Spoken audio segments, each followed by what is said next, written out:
As far as I'm concerned, as long as that same respect and recognition is not shown toward every one of our people in this country, it doesn't exist for me. And during the few moments that we have left, we want to have just an off-the-cuff chat between you and me. Us. We want to talk right down to earth in a language that everybody here can easily understand.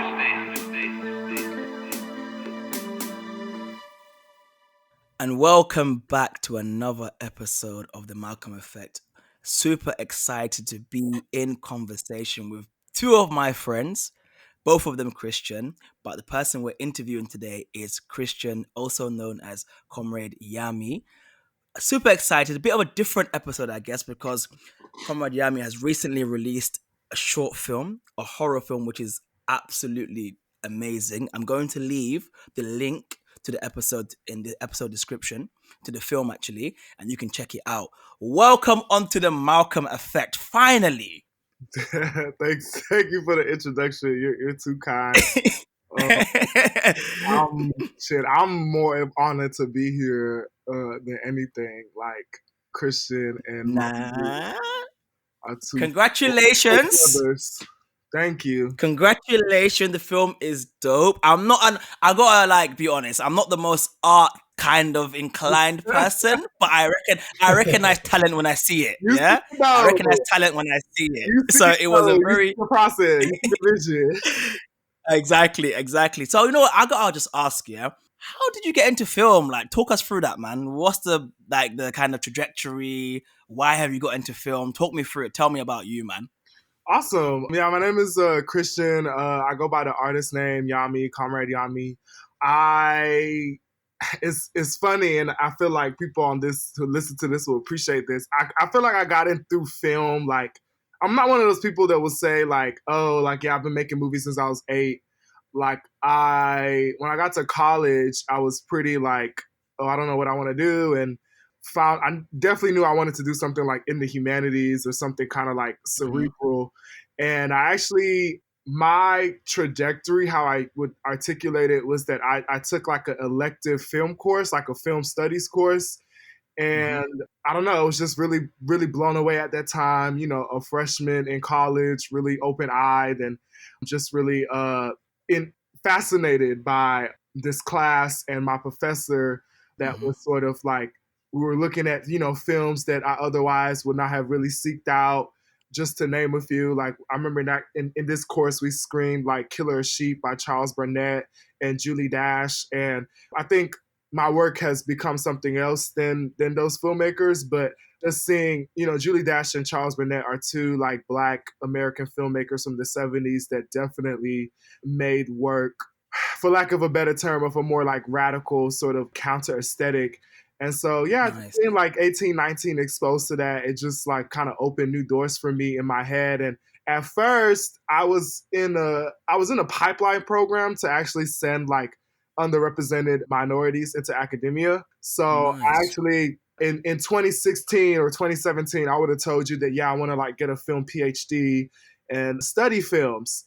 And I think over time, this kind of evolved into like, well, I can make the films that I would want to study. Like, you know, there's film out there. There's definitely films out there that like I like love and could talk about all day. But I would conceitedly argue that there's a lane out there that hasn't been too explored yet. And rather than wait on someone else to make them and write analyses, I'm actually interested in making them myself. And this was all like, I think like about 5 years ago at that, like the middle of college, that transformation for me. And then, yeah, so like towards the end of my like undergraduate years, I was just super kind of invested in like becoming a filmmaker. It's weird to think about it in hindsight, because the confidence or the sort of like comfort by which I'm able to say that, yes, I'm a young filmmaker and that's what I want to do, is definitely something that I grew into. It was a lot of like self-doubt at the end, like for context, my family is Nigerian, Mm, very proud.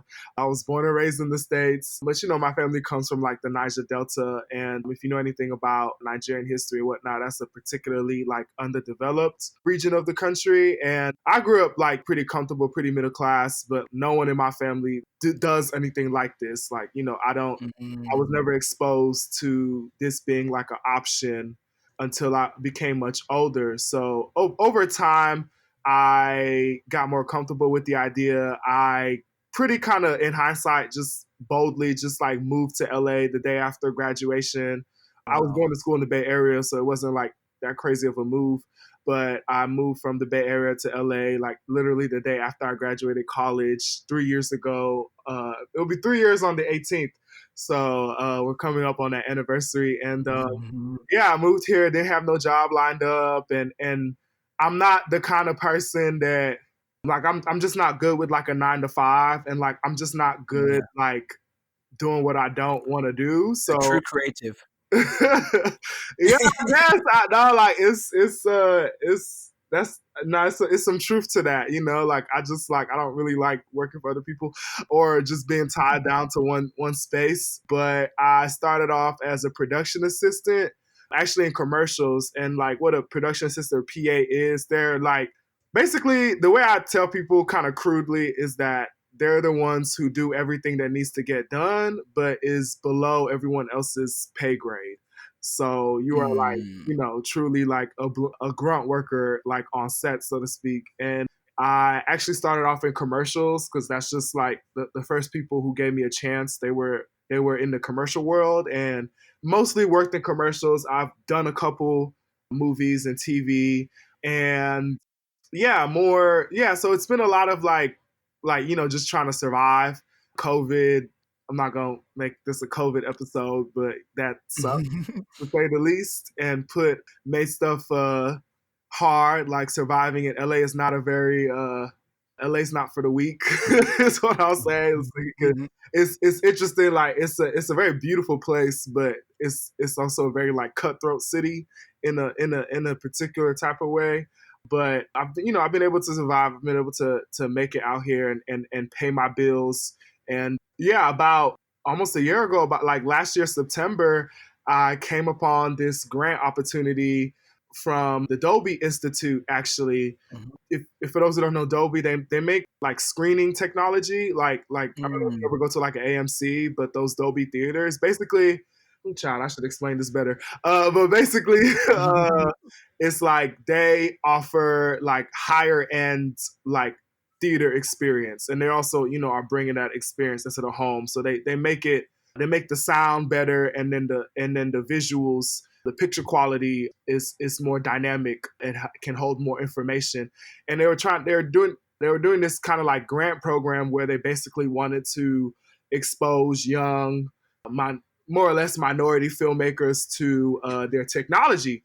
Because in the world of filmmaking, it's not even all feature length movies that get like the Dolby experience. You know what I'm saying? That's something that usually pretty expensive, etc. But this is a really cool opportunity because like not only did I win a grant, but I also like got to work with some serious, very experienced ass like technicians in like the final stage of like filmmaking. Not to brag, but the guy that Brag now.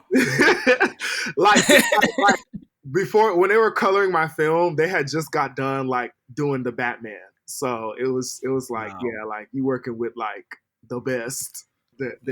that are out there.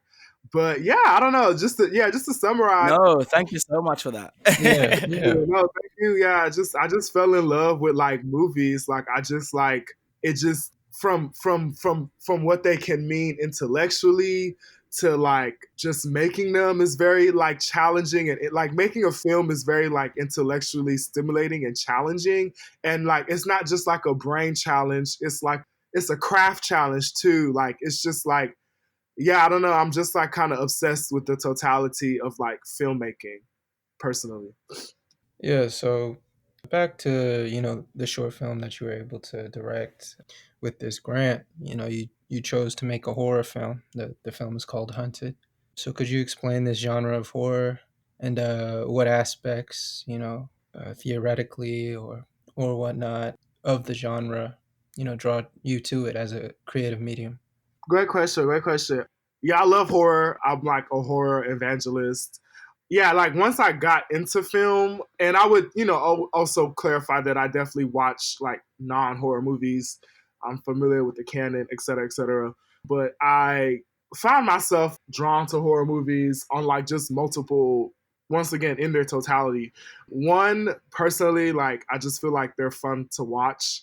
Even the worst ones are entertaining. Like seeing a horror movie, like I will usually try to go see like any horror movie that's out in the theaters, just because like it, like to me it's just like it's a fun experience. But yeah, similarly to like my broader trajectory, I took a seminar on horror films in college and really became invested in this sort of like theoretical, artistic, and political history of the genre. And it just like retrospectively just really just opened my third eye in a way, like concerning like my whole life. I to more or less summarize, I feel like horror is the genre by which you can really explore some of like the darker depths of human psychology or human interior life and our emotional experiences of ourselves and each other. And it is historically seen as like the genre of the repressed. And I think for me, I would actually say my family's kind of better than most West African families. But Mamadou, as you know, and Christian, as you can definitely relate to this too. It's a lot of like our familial cultures are usually pretty conservative and pretty like you know Yeah. repressed, for lack of a better word, as a hesitate as there's a hesitancy a hesitation to, I guess, like explore, talk about the difficult things that occur in our lives. So I just, but I've always kind of been drawn to that. I've always been drawn to like having conversations that people don't want to have, and I get very frustrated in my personal life when people kind of shy away from having difficult conversations. Like anyone that knows me on a personal level would, describe me as being kind of intense in that way. And so I was just very fascinated by across the globe, across different historical moments, how horror filmmakers would deal in transgressive or otherwise like taboo subjects. And I don't know, as I have gotten older and like have matured as like a person, as an artist, like I would argue that there's a lot of value in provocation. Like, I think every culture and society needs people that commit a bit of like iconoclasm and will sort of push the buttons. Now I think the questions that horror brings up, and I think like the sort of like tensions and anxieties that it brings up, I don't try to be like prescriptive in my work, but rather I'm just coming from the point of view that like these things are meant to be like put out there and talked about, and whatever conclusion you reach, that's to each their own, but we don't gain anything by sort of avoiding them. And then I just think too, like horror filmmaking is just so fun, like because it's a like all films are like this, but particularly in horror, like your agenda, not only to tell a story, is to cause some sort of effect in your audience. Like you are trying to impact your viewers and your audience on a very sort of like cognitive and visceral level. And I just like find myself like fascinated by that. And I think like people think horror films are like easy to make because they have always kind of existed in this low culture space, like, not seen as sort of like high art. But a good horror film is like really hard to make. And like people, I think really underestimate that. And yeah, I don't know. I've just like, I also, use horror very sort of like loosely, just like because of my studies. Like, I don't like the concept of a genre is something that is like both defined by the stuff that makes up that genre and the very nature of like studios will distribute something as horror depending on like the audience they want, versus like they'll take a similar movie and call it a thriller. because they want it to be like more prestige or whatever. So, the whole big disclaimer that to me, genre is very like ephemeris, and there's like a lot of like, I guess, like slippage and porous definitions of like what constitutes a horror film. So I'm very sort of like almost postmodern in that way. I think to me, I would define horror as, I'll partially define it as like filmmaking that generally deals with negative affects, if that makes sense. You were almost like starting to answer this question as I just like thought of it while you were speaking. But I was wondering if if you think that horror as a genre elicits a unique emotional or visceral experience, or does it elicit an accented emotional or visceral experience, like compared to other genres? Like, is there unique feeling that the audience experiences in a horror film, or is it just that engage in a certain emotional experiences that is just a bit more intense than when they watch other types of That's films? Yeah, that's an interesting question because to my previous point, it's like I think it's a yes and yes question. Like I don't know, like I do think that there are horror films that people. So there's like the film itself, and then there's like the reception of the film, and the spectator's experience of the film. And I think what is interesting is that when you call something a horror film, audiences in all their diversity and difference, like taste and palates, they're going for a particular type of experience. You know what I'm saying? Like there's a degree to which that they are sort of expecting terror, dread, or disgust, and they're attempting to like seek pleasure from that. So I always like to kind of think about it, almost anything could like be a horror film or not a horror film depending on like how it was like made, if that makes sense. So like the flip side of like what I just said was that horror filmmakers, I think there's a decision to shoot a scene or create this sequence that in your mindset is going to emphasize the more terrifying aspects of it, or induce hope, ideally usually induce like a sense of like anxiety in your audiences. So I think, I don't know if this answers your question, but I think there's like a symbiosis that sometimes lines up and sometimes like doesn't, between like a horror filmmaker or filmmakers trying to intentionally create work that induces shock, disgust, terror, versus like audiences understanding that or having expectation that that's the experience that they're going to get from the film. So this might be like a basic question. Uh-huh. Those are the big So questions. so then, okay, speaking about horror, you kind of went into a little bit about giving I guess, a description or definition. What makes something a horror film? Because when I'm thinking of a horror film, again, I'm not the most artsy person. I'm thinking I'm trying to get scared. But I think it's so much more than that. So what makes something a horror film? I love this question because I don't like the answer is a bit more. I feel like if you're being true to the history, the answer is Hmm. there are whole books written sort of like arguing over this. And I would just say that it's kind of a multifaceted like concept, because a horror film, you can define it by its aesthetics, in the sense that, okay, it's a film about fear and disgust. I can't remember who wrote that, but one of like the seminal horror film scholars made a specification that divided horror films between like thrillers and sci-fi, in the sense that horror is dealing in both fear and disgust. But then, like I said, it should not be sort of dismissed that a lot of what defines any film genre is really just like marketing, and what intent or what strategy that the distributors want to approach with the film. So that's also part of the definition of the genre. It's like whatever distributors call horror becomes a horror film, or whatever they don't call horror is kind of seen as like not a horror film.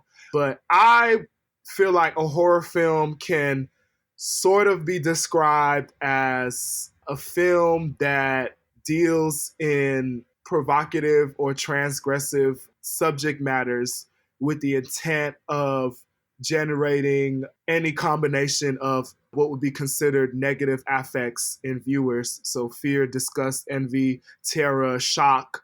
That's my very sort of loose definition of it.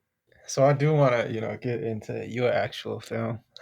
Thank There are two main characters in your film, and both are black queer men that appear to have some sort of romantic relationship. And I found that the predicament of the film as a horror picture, as you're talking about generating affect, allowed for visceral emotional responses from the viewer, and it also evoked these responses in the characters as well.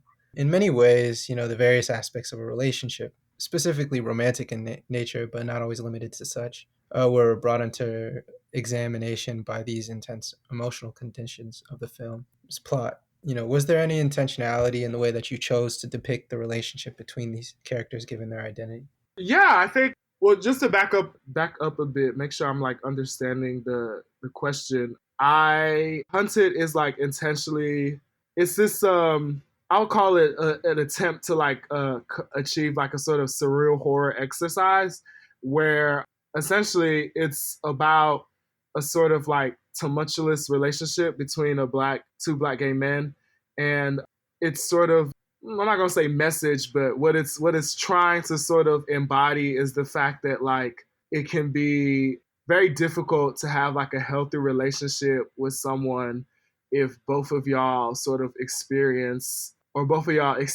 life very traumatically, coming from different sort of social, familial, or like societal pressures.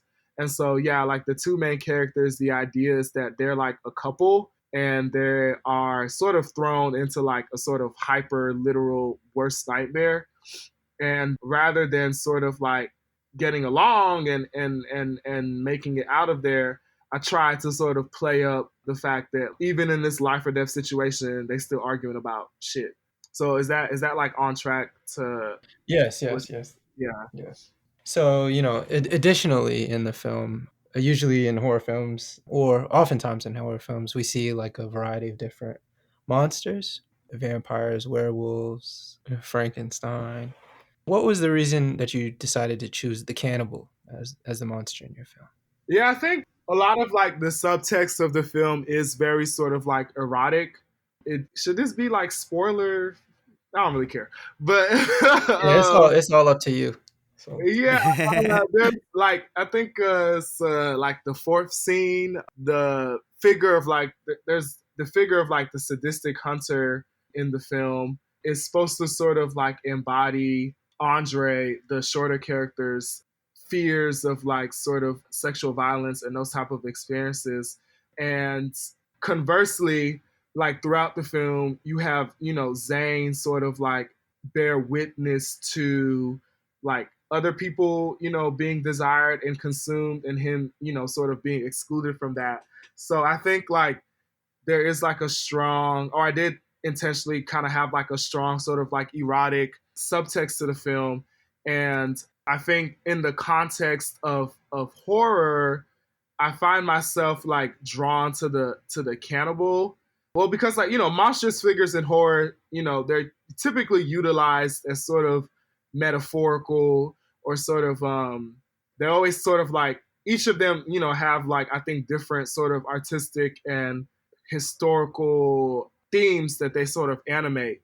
And I find myself drawn to like the cannibal because I think it's such an interesting figure. I think in like horror monster iconography because I would argue like the cannibal kind of reminds me of like the vampire in the sense that they're both, I think, like eroticized monsters. They're both dealing, you can use them to sort of like explore the convergence between like desire and consumption. Like, yeah, I don't think I need to explain like how like eroticized like vampires have like historically been. But I think cannibals, there's also like an erotic potential that's particularly muddled by the just very grotesque reality of like what cannibalism is. But I'm like fascinated with how like disgusting that idea conjures. But it like if you think about it, cannibalism shows its face in our daily lives all the time. And I think there is something going on. Like, I think there's something to be said about how much sort of like sexual innuendo, I don't know if I'm saying that right, but like, how much double speak we have around sexual activity that really plays on like literally eating someone else. Like, just like the phrase like eating someone out, or the way we like use like food metaphors to describe like someone or something we're attracted to. So I just, I was drawn to sort of playing into like that sort of slippage between like disgust and desire. And yeah, I don't know if that answers your question. I also think too, less sort of pronounced, but as like a West African, there's definitely like a history cannibals being associated with tribal communities, and when Europeans would come in contact with indigenous people on Africa and Latin America and whatnot, there were a lot of like myths of cannibalism that emerged from that. So it's also kind of like coming from that sort of racialized and colonial history. It be for a money ritual, or it be for a money ritual. No, I'm just joking. I want to say something about that, but let's get to it. Go ahead, Christian. Yeah, no, you said something interesting about, or in bringing up the contrast between vampires and cannibals. And as you alluded to, it is undoubtable that the vampire is an erotic character. I mean, you think of Twilight, you think of, oh, well, you even think about like Ganja and Hess. And it's undoubtable that there's a level of romance, not I would say, not just eroticism, but romance afforded to the figure of the vampire. But do you think the kind of claim to desirability and the kind of claim to certain forms of eroticism by particular monsters is a malleable social phenomenon, right? Is this something that can be shifted? Is the cannibal something that can achieve this level of romance or eroticism? Is there any point of the cannibal being lifted, or lifting the cannibal into that position? I definitely think, these, like with vampires, the way they are seen as kind of erotic figures a la Twilight is definitely something that occurred over a historical process. I wouldn't be the best one to tell you the details, but the original sort of like image of Dracula, whether in literature or like the early sort of like vampire movies, these suckers were disgusting. There was, I think in the original Dracula text, there was a big emphasis placed on overgrown nails, the sort of grotesque nature of like, this monster. Like, there's been arguments made that vampire Dracula was supposed to embody the racialized other from Western Europe, like the Eastern European other. And I think, in Nosferatu, there's a lot of emphasis placed on rats. It's just like, it's definitely transformed, I would argue, into what it generally is now, or has been in the last 2 decades. I don't think I can't really speak as to like why or how, but I definitely think you can make a case that these figures like can be malleable over time. Now with the cannibal, I feel like this is really just like my own personal viewpoints and just my sort of personal subjective analysis of it. I think the cannibal has historically just been more like grotesque. It's just like, yeah, there's a bit of like an erotic subtext, but I think the grotesque nature of it, in both the vampire and the cannibal, there's like a erotic and grotesque sort of duality going on. And I think vampires maybe over time have come to privilege the erotic, versus like cannibals, like in most of their cinematic depictions up until arguably recently, it's been like a very sort of like grotesque and just like disgusting thing. Like there's a way that you could, depict cannibals that's like sexy, and there's a way that you can depict them that's like, pretty disgusting. And I think mostly over time it's been like the disgusting way. But I think what's interesting is that actually recently you're starting to see like cannibalism being depicted more erotically. off the top of my head, Raw by Julia Ducournau is like, a pretty prominent example of that. But I think I'm still like investigating. I still haven't really reached a conclusion as to like what it means for the cannibal to be like an erotic and grotesque figure, but I would argue particularly grotesque. I think there's something about cannibalism that it's just like there's a duality there in the sense that like a vampire, Frankenstein, zombies, they're all these sort of like supernatural entities, and there's like a literal sense of like they're not human. But with the cannibal, what makes cannibalism so repulsive is the fact that it's a human doing these things to another human or something. It's like there's nothing supernatural about it per se. Like it's sort of like a hyperhuman act. You're human doing the most basic human functions, which is to eat, but you're eating yourself. You're eating something that is completely identical to you.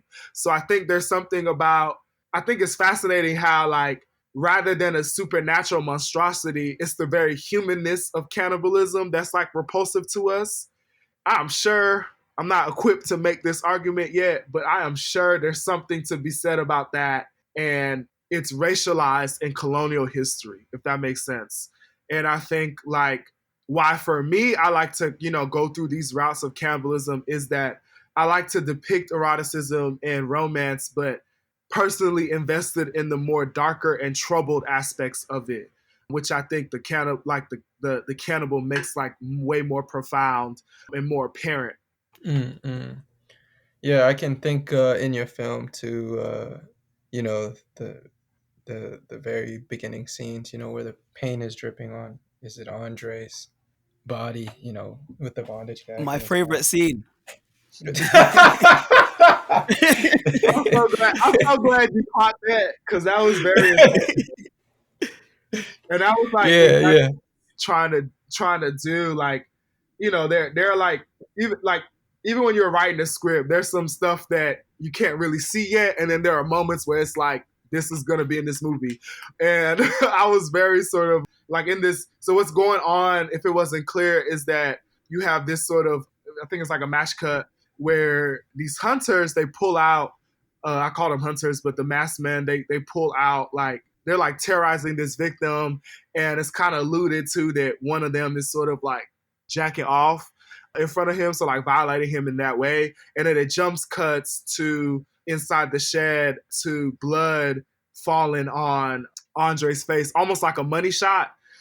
But it's like blood dripping or red paint, whatever it is, dripping from the the main hunter's like paintbrush.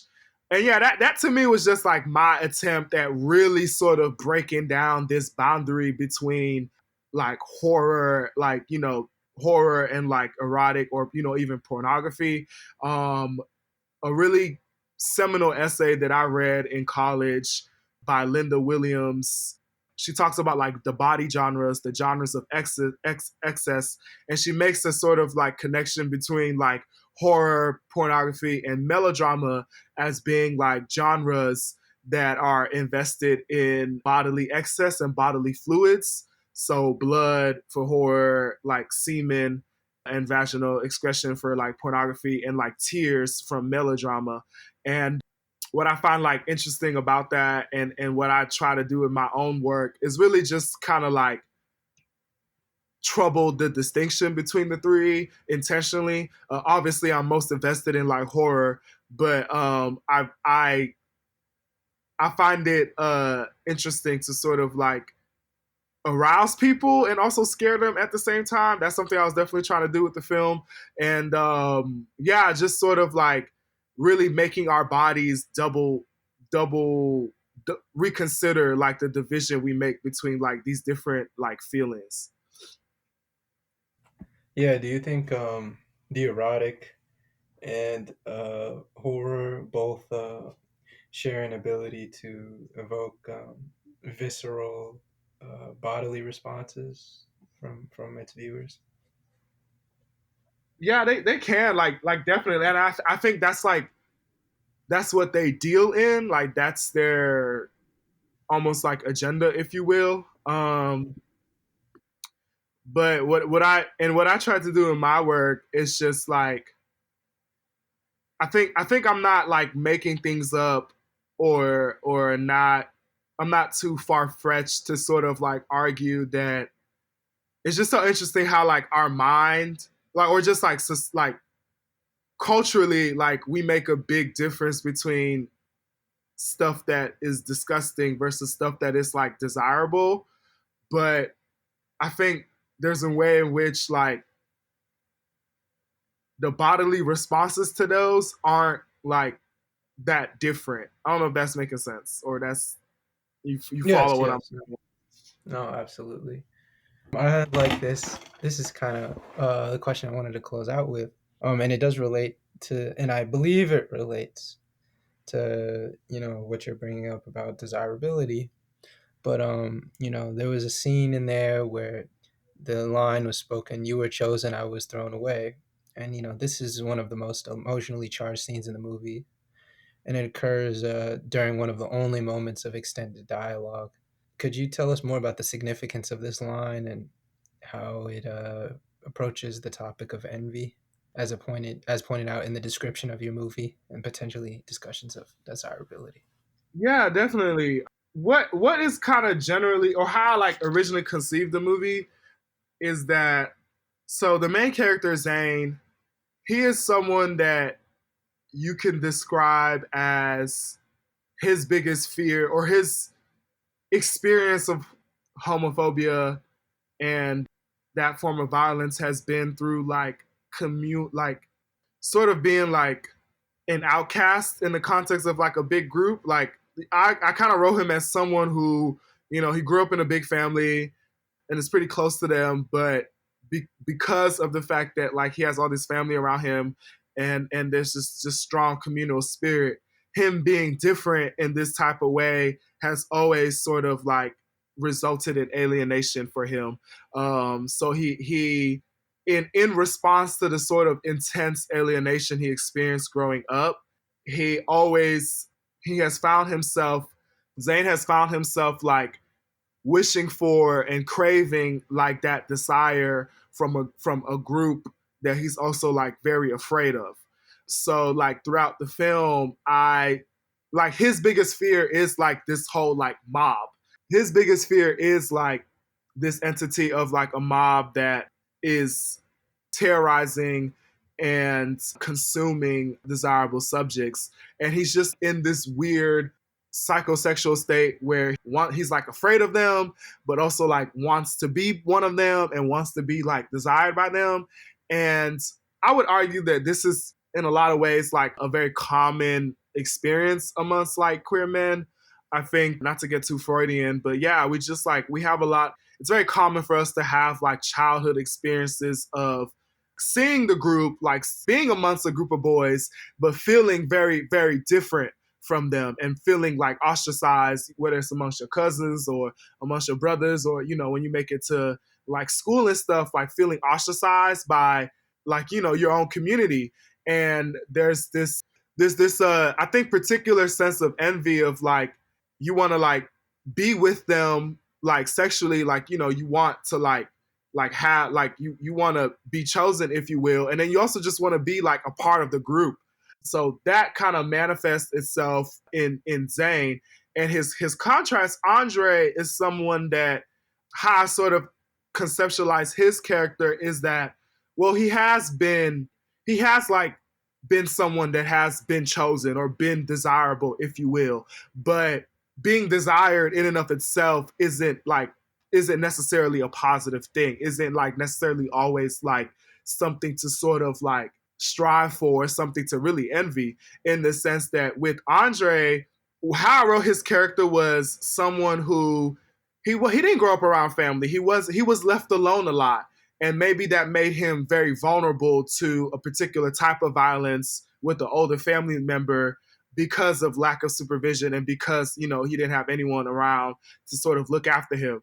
And so Zane is sort of envious at Andre for what's going on was that like Zane wakes up like amongst trash, like he was thrown away. So like I shot him waking up amongst like a trash heap versus like, when we see Andre, he was picked out and essentially was chosen to be a special victim. I don't know if that makes sense. Like he was really chosen to be at the whim of one of these like hunters, whereas like you could read it as Zane being discarded and undesirable. And so in their argument, they're both in fucked up situations. They're both in situations that are frankly not desirable and not, they both deserve more, but Zayn is too caught up in his own shit and too busy being like sort of envious that his partner was chosen and that he wasn't, that like he lashes out. And that kind of is, in my way, a kind of metaphor of how like I think a lot of dating between, or just, romantic experiences between Black queer men tends to like devolve in the sense that like, it's my personal experience, but I feel like the world usually isn't very nice to us, and we're the meanest to each other, if that makes sense. Like it's I feel like a lot of my experiences and a lot of the experiences of my friends and my like peers can really just kind of be summarized as hurt people hurting each other, for lack of like a more sophisticated term. I think like what is going on between the couple, I think it's just a microcosm of like trying to build a healthy relationship and trying to like see past your own individual pain to like see another person and see them for who they are. So it's not that they're each other's worst enemies, like they've both been harmed, for lack of a better term, by the world around them, but they don't necessarily, just because they've been harmed by others, it's not going to mean that they're going to know better not to harm each other. Like they have to like work towards that. Thank you so much. So finally, the year is 2080. Comrade Yami has had an amazing career in Not the filmmaking 2080. industry. Multi-award winning director. Yes, fool. And you come onto the Malcolm effect once again. And I ask you, what is the legacy you have contributed, or what is your legacy in the world of filmmaking? How do you respond? Damn. This is an intense question. Well, who knows? I have my own dreams, but time will tell. Hopefully history will look at me fondly, but I think I'm just committed to making provocative work, not just for like the sake of it, but just cuz like I really do believe that in this increasingly conservative and reactionary world that we find ourselves in, there is a place and there is space for creative production that unapologetically challenges social and cultural values. I Yes. think film is not going to be what frees us. I know better than to like argue that film or really cultural production in this stage without a sort of organized material political reality is going to be what frees us. But I don't think we're living in a world where I don't think it should be taken for granted that the right is effectively organizing to trample on whatever marginal gains that queer people have made, and then in a lot of online discourse about queer identity or LGBT life has, I think, is trying to push us back into the closet. It's trying to like sort of kind of just slash down some of the whatever gains might have been achieved by us. Like I think there's this weird, you can't be like openly homophobic in like an archaic way, but you can be homophobic in like a new age way, if that makes sense. And beyond that, I just think, I don't know if you guys are like privy to this conversation, like even just in like more broadly, like there are people arguing, oh, no movie should depict sex at all. Why is there a sex scene in a movie? Like I personally believe that all of this shit is connected, personally. Like, I think we are really sort of like staring at the belly of the beast, and like what's going on in the political realm is having these impacts in like the cultural and discursive realm. And so, yeah, coming from somebody that's Nigerian, born and raised in the States, happens to, be gay and Black and these things, I want to sort of contribute to a very robust legacy provocative and bold and daring cinema that I don't think my voice or my perspective has necessarily been a part of the discourse yet, though. So yeah, I don't know. Like I just like I'm really committed to hopefully making difficult movies. I'm Mm-hmm. really committed to making films that one are just like really well made. I like respect the craft of it, but also yeah, like are a bit like unapologetic in how they engage with Mm-hmm. the subject matters. You know, like I'm really inspired by films from like the 70s and whatnot that were highly sensationalistic that you frankly couldn't make like right now. Like I think I'm kind of trying to make films that you can't make anymore, but also make them in like a Mm-hmm. different way. And I hope history like remembers me fondly, and I hope and I do believe that future generations, when all of us are gone, are going to look back at this moment and be like, damn, like they were really conservative and reactionary as hell, but there were a few people trying to push against the Mm-hmm. grain. And I think that's a beautiful way to end out. Thank you so much once again. I'm going to share the link for The Hunted. Please watch it, share it. It's an amazing piece of art. Even for someone who's, again, not so much knowledgeable about film or filmmaking, I can appreciate a good piece of work. So thank you so much for coming to the Malcolm Effect. I'll leave your socials in the comments. Thank Please like, comment, subscribe. And until next time, peace out.